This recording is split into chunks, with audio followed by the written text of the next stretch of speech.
मित्रमंडळी नमस्कार. आज कॅम्पिंगचा दुसरा दिवस आहे आणि यामध्ये बरीचशी मंडळी काम करताना पार्टिसिपेट झालेली आहेत. मीही त्यात होतो. तर या ठिकाणी जे सगळ्यांनी काम वाटून घेतलेलं आहे ते अगदी प्रामाणिकपणानं चालू आहे. तर असं हे काम करत असताना आपली मित्रमंडळी आणि त्यांचा व्हिडिओ तर हे कॅम्पिंगचा आज आमचा दुसरा दिवस आहे आणि यामध्ये जो मेनू आहे तो व्हेज पुलाव बनणार आहे आणि त्या व्हेज पुलाव मध्ये जे खऱ्या अर्थानं आज जेंट्स पुलाव आहे. जेंट्स पुलाव बन रहा है. तर तर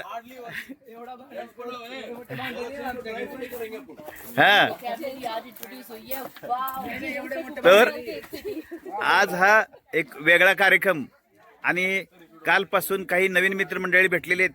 इथं येईपर्यंत कोणाचीही ओळख नव्हती, परंतु आज आल्यानंतर सगळ्यांची ओळख झालेली आहे आणि सगळे एकमेकात एवढे मिसळलेले आहेत, मिक्सअप झालेले आहेत की फार जुन्या ओळखी आहेत असंच सगळ्यांना वाटतंय. आणि यानंतर हा कॅम्पिंगचा जो पुढचा कार्यक्रम आहे असाच चालू राहील. तर हे कम्युनिटी किचनचं काम चालू आहे आणि यामध्ये वेगवेगळे कॅम्पिंगचे सेटअप आपल्याला बघायला मिळतील. याचबरोबर या बाजूला आहे ओक्सान लेक आणि समोरच्या बाजूला ज्या आहेत त्या डोंगररांगा आपल्याला बघायला मिळत आहेत. आणि या ठिकाणी कॅम्पिंग सेटअपमध्ये वापरलं जाणारं साहित्य आणि त्याचबरोबर या बाजूला ही कॅम्पिंगचे टेंट आहेत, टॉयलेट टेंट आहे, इकडं कॅम्पिंगच्या गाड्या आहेत. तर हे सगळं कॅम्पिंगचं सेटअप प्रत्येकाचे वेगवेगळे आहेत.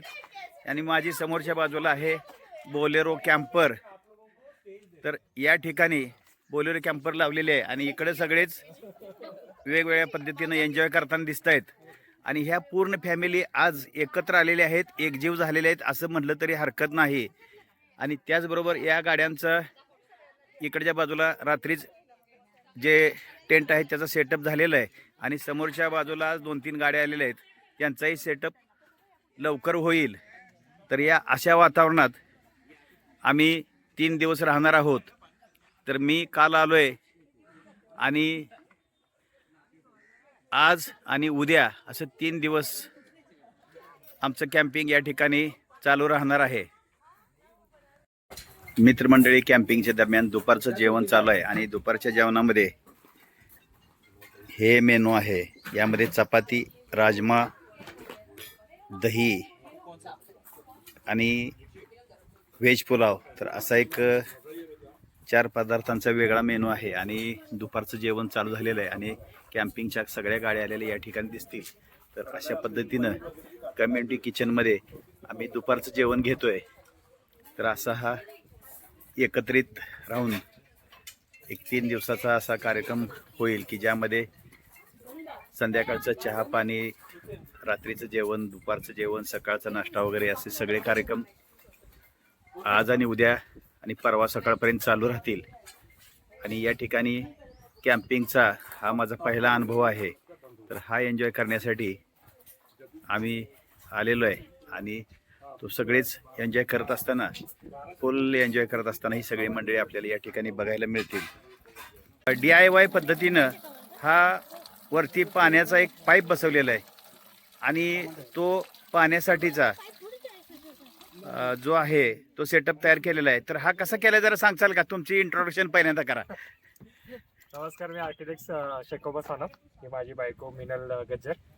आमचा एक्सपेरिमेंट आहे, बरं यूट्यूबवरती बघून केलेलं आहे. सिंपल पाईप आहे, 6 फुटाची आहे, 5 इंच डाया आहे आणि असंच बघून केलं तुमच्यासारखंच. आणि बऱ्यापैकी सक्सेसफुल आहे. फर्स्ट टाइम वापरतोय. जास्त काही अवघड नाही, सगळे आयटम हार्डवेअरचेच आहेत, कुठले इम्पोर्टेड आयटम नाही आहे.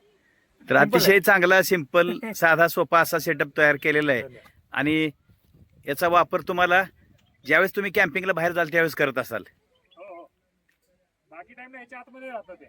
हा, बाकी टाइमला या बॉक्सच्या आतमध्ये ठेवून देतो. हे पण हो, वा, बॉक्स इझिली ओपन होतो.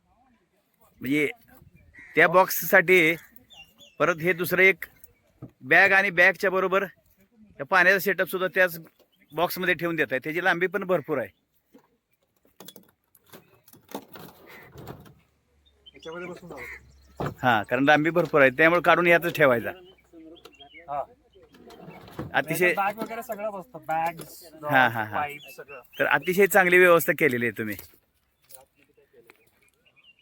समोरच्या बाजूला उकसन लेक कामशेत या ठिकाणी आम्ही कॅम्पिंगसाठी थांबलेलो आहोत आणि हा परिसर आपल्याला असा बघायला मिळतोय.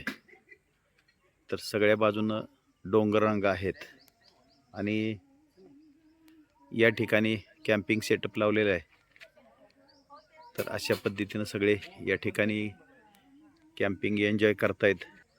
परिसर सुंदर आहे एकदम, हवामान थंड आहे. समोरच्या बाजूला या लेकमध्ये किंवा तळ्यामध्ये आपल्याला पक्षी दिसत आहेत, ते पानकावळे आहेत.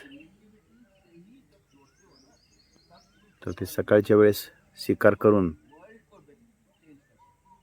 वेगवेगळे फॉर्मेशन्स आहेत ते आपल्याला बघायला मिळत आहेत. तर ते आतल्या लांबच्या बाजूला आहेत, त्यामुळं क्लोजअप करून आपण जेवढं घेता येईल तेवढं घेतोय, तरी पण ते क्लिअर दिसत नाहीत.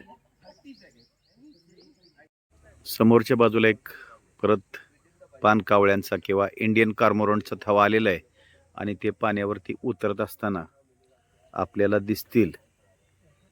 तर हे बरेचसे पक्षी पाण्यात उतरत असताना आणि आपल्याला त्याचं प्रतिबिंबही पाण्यात दिसतंय. तर या ठिकाणी नवीन नवीन ग्रुप येऊन त्या ठिकाणी एकमेकात मिसळत आहेत.